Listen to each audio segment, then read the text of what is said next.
So yung company, walang kinalaman yan sa kasiyahan mo. Women are not looking for comfort. They are looking for what? Excitement. Hey, what's up guys? It's your boy Sublado Moto. Alam niyo guys, parang gusto kong baguhin yung intro natin eh. Parang gusto kong medyo medyo sakto lang. Hey, what's up guys?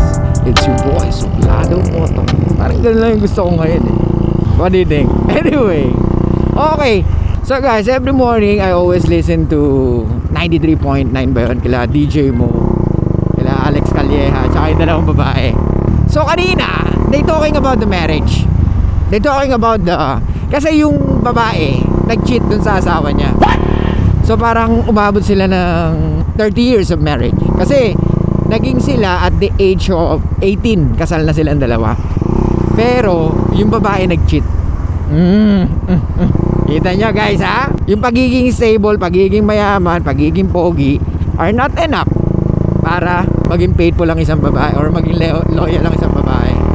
Women are not looking for comfort. They are looking for what? Excitement. What? Kaya ka dapat talaga hindi kayo makikipag-live-in sa girlfriend nyo.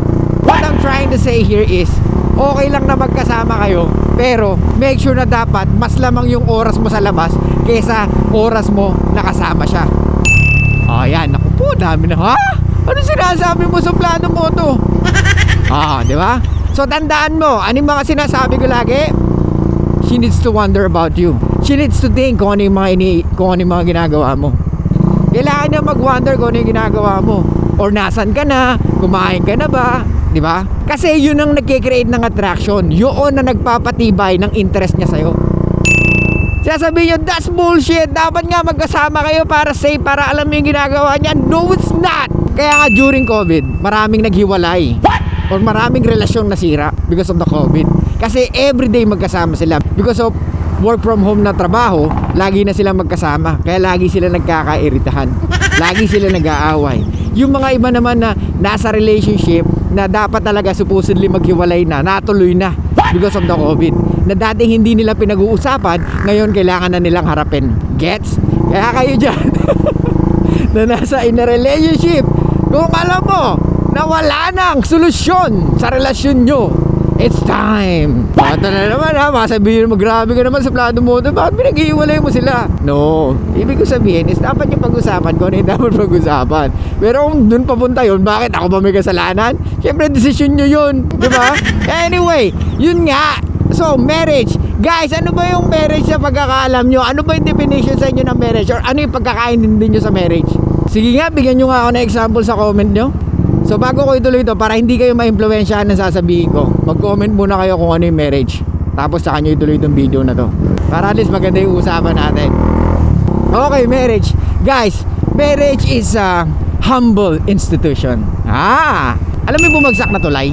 Is it because dahil gawa sa substandard or because mabigat yung dumaan?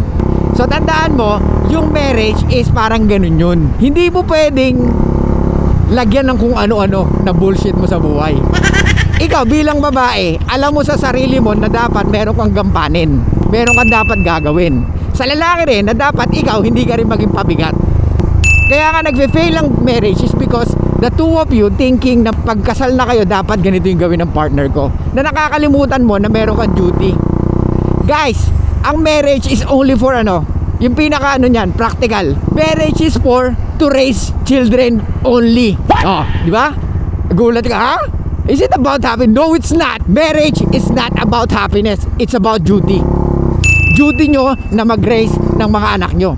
That's the meaning of marriage. At ano nga yung marriage ulit? Ano yung pagkakaintindi nyo? It's about loving? No, it's not. Kasi yung marriage, pag sinamahan mo ng yan na, eto binigyan mo ng pressure eh. Ang marriage, meron lang gampanin sa buhay natin. At yung gampanin na yun, na kailangan nating dalawan-dalawa. Ako at ikaw. We need to raise our children to be a better person. Para mas maging sila, mag-guide sila. Gets mo? So marriage is for two people na nagre-raise ng children. So it's about duty ninyong dalawa. Kaya kung sasamahan nyo ng bullshit na kailangan ganito, kailangan ganyan, di ba? Kailangan mas laba ko ng lalaki, kailangan ibigay ito ng lalaki sa akin. What the? Huwag ka na magpakasal kung iniisip mo na ang gagawin ng lalaki is magre-raise ng children at pagsisilbihan ka pa. Anong ambag mo sa relasyon? Anong ambag mo sa marriage? Kung lahat iaasa mo sa isang lalaki. Gets? Walang pinagkaiba yan sa trabaho natin. Ang trabaho natin, ang iniisip nyo kasi lagi is dapat laging masaya. Piliin mo yung trabaho na mag-i-enjoy ka at magiging masaya ka. That's bullshit. Kaya kayo hindi tumatagal sa trabaho dahil yun ang gusto nyong mangyari. Ang trabaho, ang kumpanya, nagbibigay sa atin ng opportunity na to earn money. Gets mo? Kasi kailangan natin ng pera, tama? In order for us to survive. So yung company, walang kinalaman yan sa kasiyahan mo, at sa identity mo, at sa kung ano man yung mga gusto mong gawin outside your work. Binabayaran ka ng kumpanya to exchange of your service. Nagawin mo yung trabaho mo. So stop saying na you're not happy, hindi ka happy sa kasama mo. What the? Kailangan piliin pa yung kasama mo. Marami sa inyo, kaaway nyo yung kasama nyo sa trabaho o wala kayong pakialam. Pero dahil yung company is binabayaran kayo, so kailangan mong magtrabaho ng maayos. Bakit sa marriage hindi mo kayang gawin? Bakit sa marriage nag-aartihan kayo? Kaya nga, tandaan mo, ang marriage is for raising children, okay? Para magkaroon ng better community, para magkaroon ng better society, di ba? Because yung children na yon, it's a reflection of you. Nagigets mo? Kaya nga tinatampal mo yung anak mo pag nagsasalita ng bastos sa harap ng maraming tao. Dahil it reflects on how you raise them, di ba? Kasi nakakaya. Yung iba sa inyo, pag nabuntis yung anak, tinatago nyo, di ba? Anyway, let's go back to marriage. Kaya nga kung ano ang isasalpak mo sa marriage, kung ano ang papakarga mo sa marriage, hindi niya kakayanin. It will fucking collapse. Kaya nga kung hindi mo alam kung ano ang gagawin mo sa marriage pag nagpakasal ka, then you are doomed. Kaya nga may kasabihan, di ba? Ang pag-aasawa, hindi parang kanin na pag napasok ka, iluluwa mo. Di ba? Kaya huwag ka na mag-asawa kung hindi mo alam yung duty mo. Ikaw bilang babae, na-spoil ka ng magulang mo, dapat alamin mo kung ano yung dapat mong gampanan bilang asawa. Na masyado tayo naniniwala sa mga sinasabi ng ibang tao, pero sa asawa mo ayaw mong maniwala. Naniniwala ka sa mga kaibigan mo, pero isa lagi mong kasama, hindi ka naniniwala. Ano yun? Tingin mo mag-grow yung relationship nyo pag ganun? Learn how to listen, ladies, especially if you are in a relationship. Kaya nga guys, iwanan nyo na yan. Eto, totoo, iwanan nyo. Kung di kayo nire-respeto, what's the point of staying in the relationship like that? Why you need to compromise something for her na hindi naman niya na-appreciate yung mga effort mo? Anyway, lumalayo tayo. Let's go back to marriage. Marriage is duty, okay? To raise children, that's it. So may mga taong kasal, may mga taong may anak, kahit di nila mahal ang isa't isa, pero they still need to raise children properly. Kailangan magkaroon ng magandang kinabukasan yung mga bata. Eto guys, kababasa ko lang, I think 4 days ago Philippine Statistics Authority, bumaba yung nagpakasal. So okay, eto guys, according to PSA, noong 2022 ang nagpakasal is nasa 441,000. Pero noong 2023 ang nagpakasal na lang is I think 400,011 or 400,013. What? So ano ibig sabihin nun? Is it their decision? Is it because of the economy? Is it because of napakahirap ng buhay? Or because of the people decided not to? Because they know it's very ugly to get married, or it will be ugly to get married. Unti-unti, our mind conditioned by our society, social media, yung mga tao nakasurround sa atin, we are conditioned by them. Diba? Kumbaga yung dating paniniwala mo nag-iiba, which is okay lang naman, walang problema. Since we are conditioned by our society, unti-unting nagbabago yung paniniwala natin. Kaya nga, I won't be surprised kung 2024 mas mababa yung nagpakasal. Kaya nga ngayon yung mayayamang bansa gumagawa ng way para to encourage all of the people in their country na mag-anak. Because of what? Because the economy, the country will collapse. Pag hindi napalitan yung generation by generation. Ngayon, tanungin mo, saan nag-i-invest yung mga mayayamang company, especially bangko? Do you have any idea? Eto, madalas yun na nakikita to sa mall. Ano madalas yun nakikita pag nasa stroller? Bata o aso? Di ba? Most of couples right now, nag-aalaga na lang ng aso. Kasi yun lang eh. Yun lang yung kaya nilang responsibilities. Diba? Nung araw, pag may anak ang isang babae o nabuntis ang isang babae, congratulations. Kumbaga, nakapag-ambag ka na mahirap tapatan. Pero ngayon, pag nagkaanak ka, ay, kubuntis na si ano. Alam mo, ang hirap niyan. Kasi ganito, di ba? Ang hirap ng buhay ngayon. Halagaan mo yan, iyak ng iyak. What? Dati may pride eh. Pag nabuntis ang isang babae. Ngayon, parang nangyayari shaming. What? Di ba? Parang, ay nabuntis ka girl, naku po, dami nang hindi mo ma-accomplish yan. What? Kahit kailan, hindi importante pagdating sa babae kung ano yung na-accomplish mo.